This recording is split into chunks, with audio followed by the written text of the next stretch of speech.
little bit about a question that someone had posed to me just yesterday, as a matter of fact.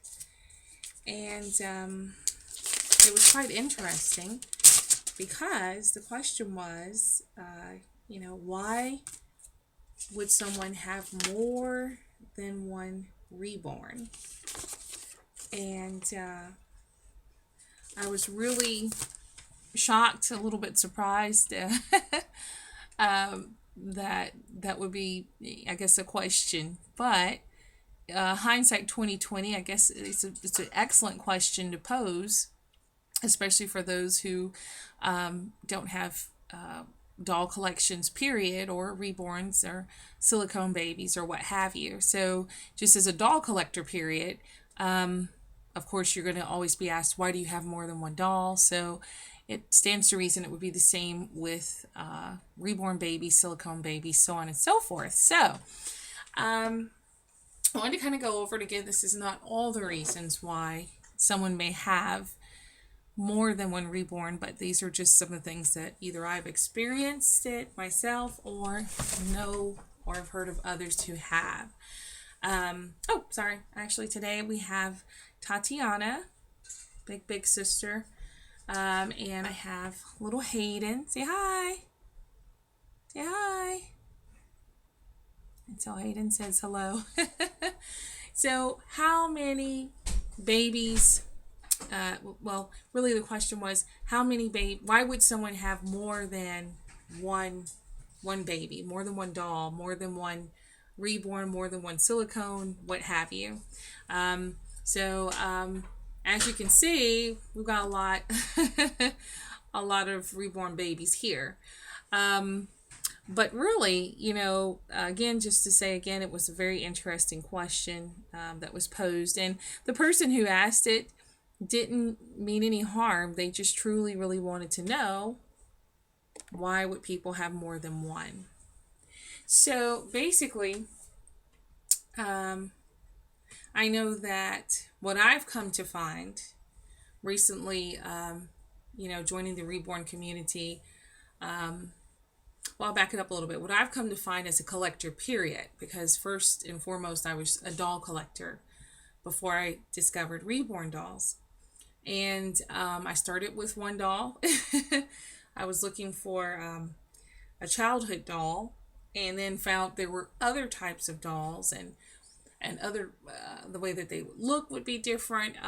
The different textures, the different, they were cloth body or made out of wood or composition or vinyl or plastic.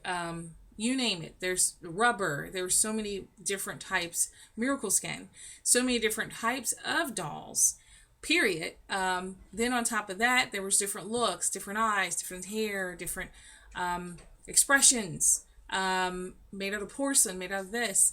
Her head turns, this one doesn't.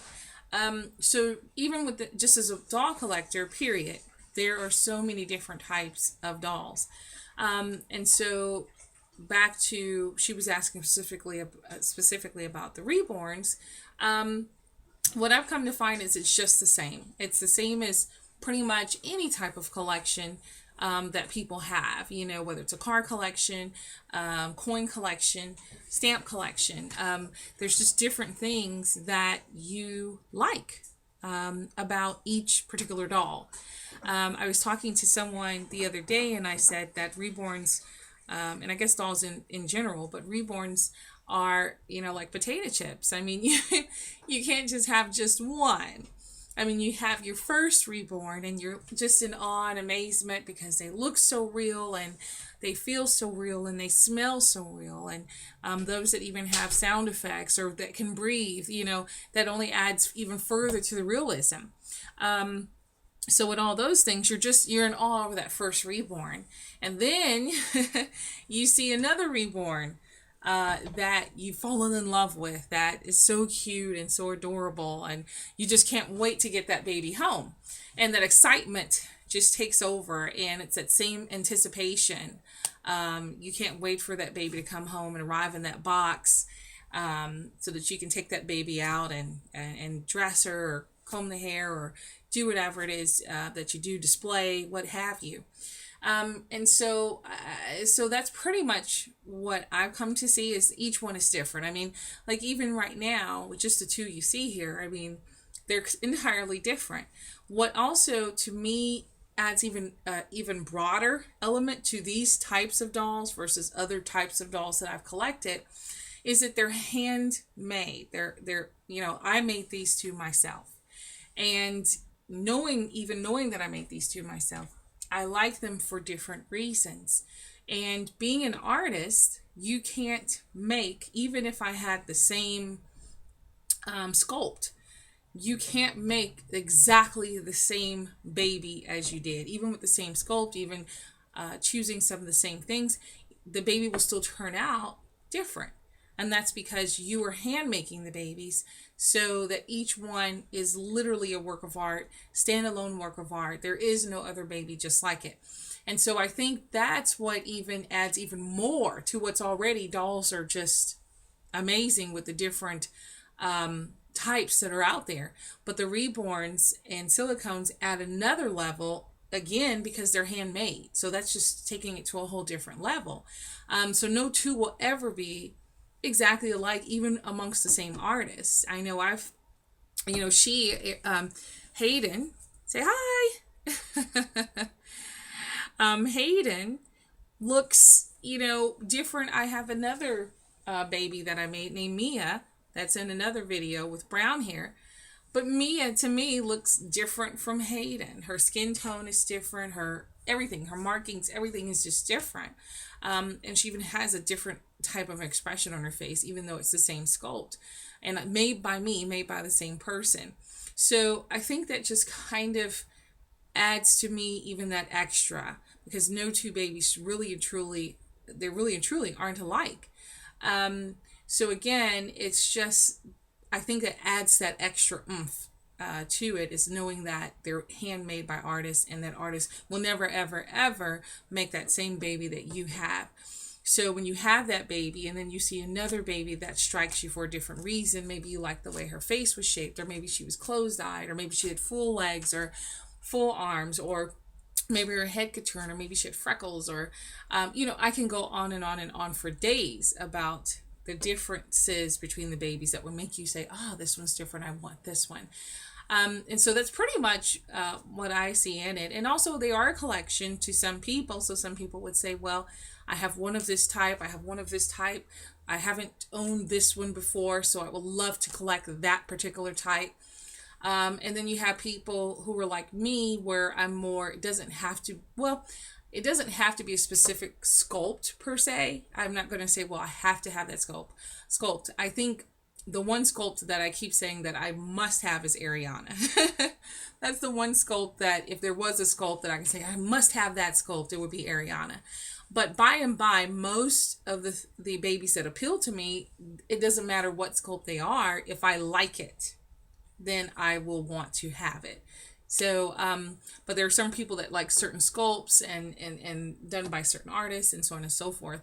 To me, it doesn't matter what artist made it. If I like that particular baby, I'm going to get that baby. If I like that, the way it looked or whatever, I'm going to get it. It doesn't matter what sculpt it was. If it appealed to me, I'm going to get the baby. And so that's pretty much the gist of that is, it's the same as any collection. So it's not, I'll just have one. For most people, it's, they may want another one. I know for me, I have several and I'm still collecting, I'm still seeing babies that I'm saying to myself, oh my goodness, just one more baby. That's it. I'm running out of space. That's all I'm going to have. But then you have that baby that's just calling your name. Like, okay, just this one. So, again, and that's pretty much how it is. But they're just great variety within them. So it just heightens it even more. But again, I just want to answer that question, at least from my perspective. Of course, everyone has their own reasons for why they have, more than one. And I'd be interested to hear from you all that have Reborn Silicones, or even a doll collection. why you have more than one baby. What made you decide to get the other ones? So I'd be interested to hear from you all. So please subscribe and comment below. And so I'll tag you in this video to also post up why you have more than one baby. And have you been asked that question before? Why do you have more than one doll? Well, that's all, and you have a wonderful night. Bye. Bye, Eden. Say bye.